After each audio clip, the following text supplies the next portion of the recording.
Welcome again to Wickerson Studios. I'm focused on the one-liner basics of using the ghPython nodes, and we're going to go through dealing with lists, adding and removing items. And the whole point of this is to start simply enough. I've created these user objects, which are available on my Patreon. For those that just want to get these scripts, you can pull them right off of there, or you can create them yourself. The scripts are pretty dead simple. I'm just going to show you how this kind of breaks down.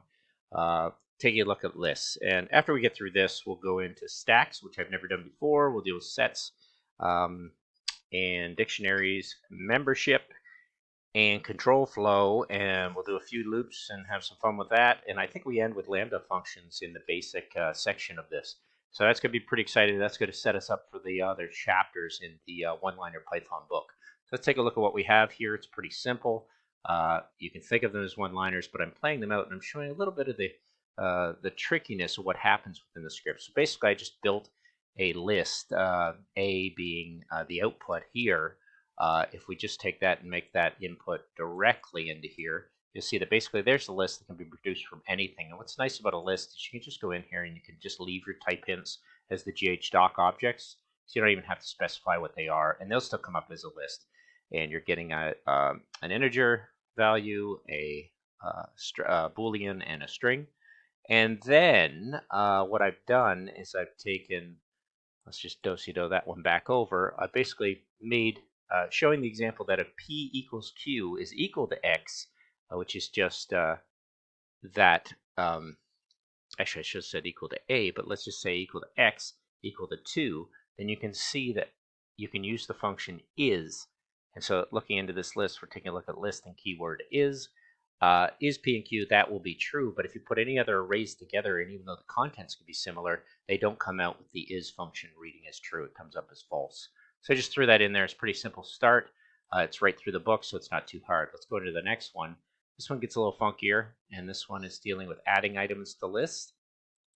And we'll take a look at what we have here. I'll just bring it out a little bigger.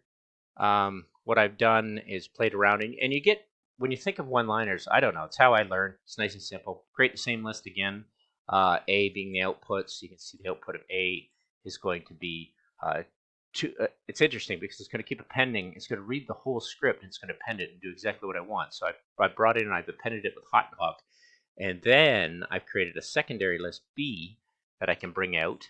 And you see what B has. B is going to print all this wonderful stuff plus this dash, and I threw in a little fun thing here that I can add the number of the dash to the function, so you're multiplying a string by a number, and then that's just to build this line, which makes it parametric line, which I thought was kind of fun. You know, I'm just playing around with that. You can see that changing off to the right.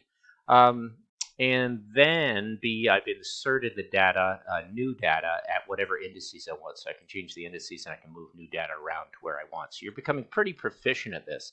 And C I made equal to B, so you can just take a look at C. It's the same thing. Comes off, and then there's no real point in doing that. But if you start to say things like C is equal to B, and you comment this out, you're gonna find your scripts probably jams up a little bit. Well, it didn't. That was kind of nice that it did that. I was having trouble earlier, but either way, you're trying to get down to one-liners on this. You may as well stick with it.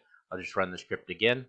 And there it is, running that, printing it again, printing B, and I'm really printing a set of lists. So you can just hover over here and you can see exactly what's being output under each categories, even though it's coming out as a list, and you can tell that by the double lines. And then the last one, I've just done a concatenation and added 12 to it. So D comes out as adding 12 to the end of it with that same dash. And I just added that little dash line in here so I could play with that, obviously in a parametric way, to however long I want that dash to be.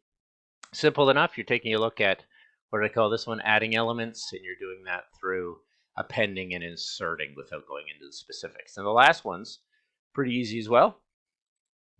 A little user object. And of course, I keep these user objects up here, and it'll be the basic sets, so I can just kind of go into here and grab whichever one I want. I don't have them labeled or I don't think I'm going to be using them much, but they're fun to learn with, and then have them available and have your own user objects up on your desktop. And it gets pretty powerful when you start making a ton of ribbon tool user objects. Some people lead icons to differentiate. I just kind of hunt around and know what I've kind of done, and I can pull it out. They're like little snippets of code. And I think of working this way as working with an erector set or a Lego set as opposed to creating an entire puzzle that moves towards one thing from many pieces. You can keep all the pieces separate and create infinite amount of things. So my last script is pretty fun here. I've done the same thing. I've brought out A. Maybe I'll just do a panel here. A little shortcut with a double quote gives you a panel, and you can see what's coming at A. There it is. And what's nice is that even though A comes in as XYZ, I've learned this, that whenever you do anything later in the scripts it reads, it will modify that exact object to the memory. So then you will never be able to see A again as long as you're running this script. If you commented the whole thing out with, let's say, triple quotes down to triple quotes, then when you run it, you're going to see that's going to come out just fine. But you're getting more and more proficiency. And once again, I've tried to learn ghPython nodes. I've tried to learn from big demos. I think the one-liner book is great, and it also helps a lot to have dabbled a little bit around in C# and then come back to ghPython. It just feels totally understandable and kind of like you're cutting corners on everything you do. So let's take a look at B and what comes out of that. The same data comes out, and even though I'm taking that print, if I take that over here, you can see what happens. B is going to do the same thing because it just becomes A. You don't really need to do that. And I would like to know if I could just jam that up there and see if I'm not having a trouble with it. Might have been that I've been doing too much in the file, because you can make these all one-liners if you want. Then I've got a little number list. And what I thought was very interesting about the number list, now take a look at this. C being that number list. You see that it's been sorted. So there it is. It takes that number list and it sorts that, puts it out of C, and then I have a dash count on here so I can still play around with the dash count to whatever I want within here. But the sorting function, as I get into it, what was I going to say about that? The number list. I had to throw this thing in here because you'll notice it doesn't take a look at the indices. It takes a look at the indices object. So when you're in here, if I slide through the indices, you'll find out that I'm getting 2, true, Wickerson, 2 true, Wickerson, 2 true, Wickerson. So that's actually referencing the object to take it out and locate that. So then it's saying what is the indices of where that would turn up. Sorry, getting ahead of myself as we get through here. Object list, index, inum. Inum is, we'll get into that in a second. Holy cow, I'm getting ahead of myself. The number list is one that I can actually, I thought I had something in here that I was cutting it out. List objects. Did I delete that? There it is. It's the removed list object. I should have said that off the bat.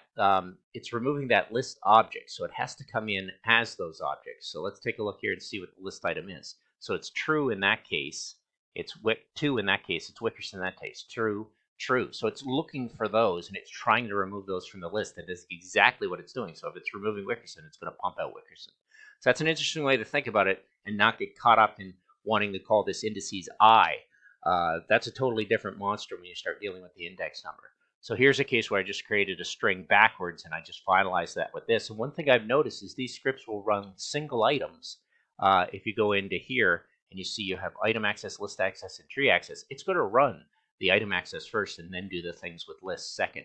So I think that's pretty interesting on finding out the order of how the script's working within the ghPython node. Now that's a little jumbly and confusing, but I leave these files here for you to play with. You should generate these things spontaneously on your own, having fun with them. I don't know why I did that. I had it right there. And then create your own user objects. Click on them, close it out, go into File, make your own user object, and call it whatever you want. And I've been having a fun way bringing them up to whatever I may use. And I probably have my most frequent ones. But like I said, we're going to go a little farther in the stacks. And we're going to take it all the way through the lambdas. And when we're done this, it's going to be pretty exciting because we'll have all the basics done. And we'll have everything ready to go to an intermediate level. So I'm just going to group up these guys. Group, group, and group. And that one will be savable. File, save as, list 05. And now I'll just save the file again as we move into stacks. And we'll call this stacks and see where that takes us in an understanding in ghPython stacks 6. And of course, you don't have to open them all. You just have to open the last one. The last one will contain all the scripts when you're good and done. So I hope this becomes handy. And for those wanting to learn ghPython and figure that a one-liner approach is better for the way you think, and it's certainly the way I think, modular, and wish you the best of luck. Thanks.